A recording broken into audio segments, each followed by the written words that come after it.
The garden, the curtain, and the cross. The true story of why Jesus died and rose again. A very long time ago, right here in this world, there was a garden. In the garden, everything was wonderful. The world was full of laughing and playing and smiling and fun. There was nothing bad ever. There was no one sad ever. And best of all, God was there. He had made it all. He was in charge of it all. He loved it all. People could see God and speak to God and just enjoy being with God.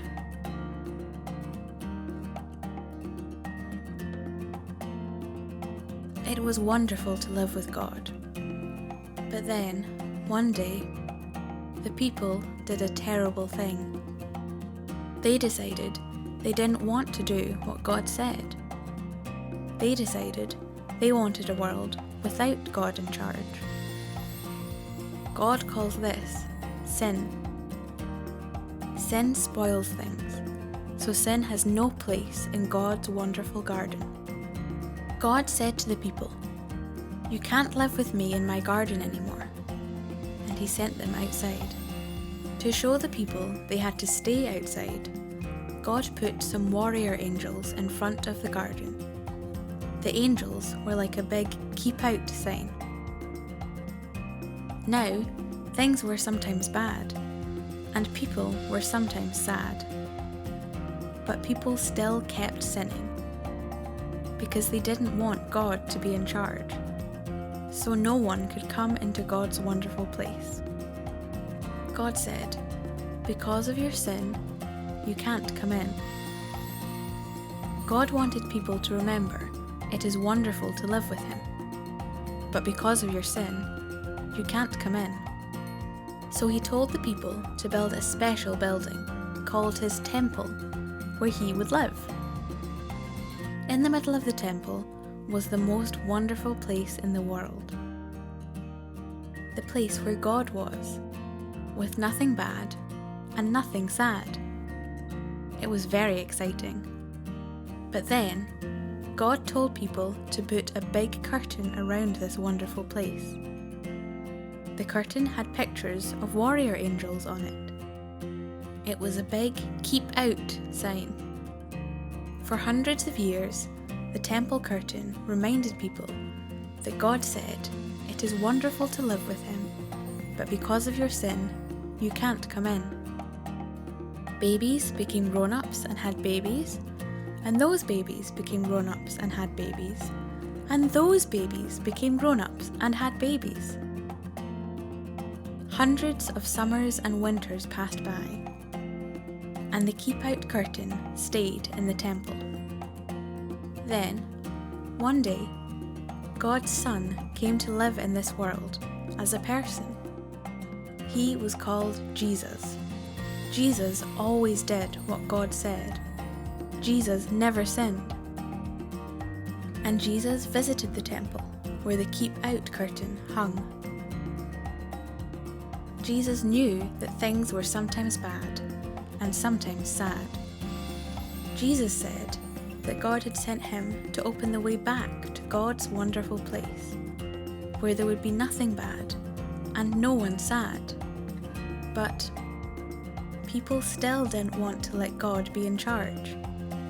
So they decided to put Jesus on a cross to die. It was the most bad thing that had ever happened. It was the most sad day of all time. Jesus had a plan. He had always planned to die on the cross. What a strange plan. Why would God's Son plan to die? On the cross, Jesus took our sin, all the bad things we do, and all the sad things they cause. Jesus took them all from us. And when He did, something amazing, astonishing, astounding happened.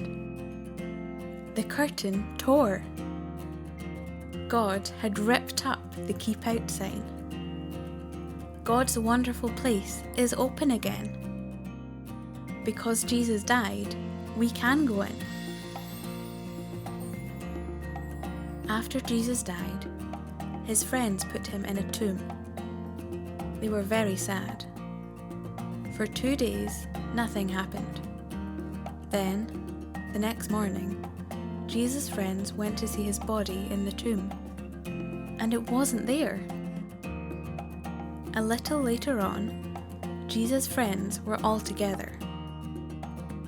And suddenly, Jesus was there, alive. Suddenly, his friends weren't sad. Now they were so happy. God had brought Jesus back to life so that he could live in God's wonderful place forever. And Jesus has sent everyone an invitation to come and live with him there too. He tells us, God says it is wonderful to live with him. Because of your sin, you can't come in. But I died on the cross to take your sin, so all my friends can now come in. We can live with God forever. There will be nothing bad and no one sad.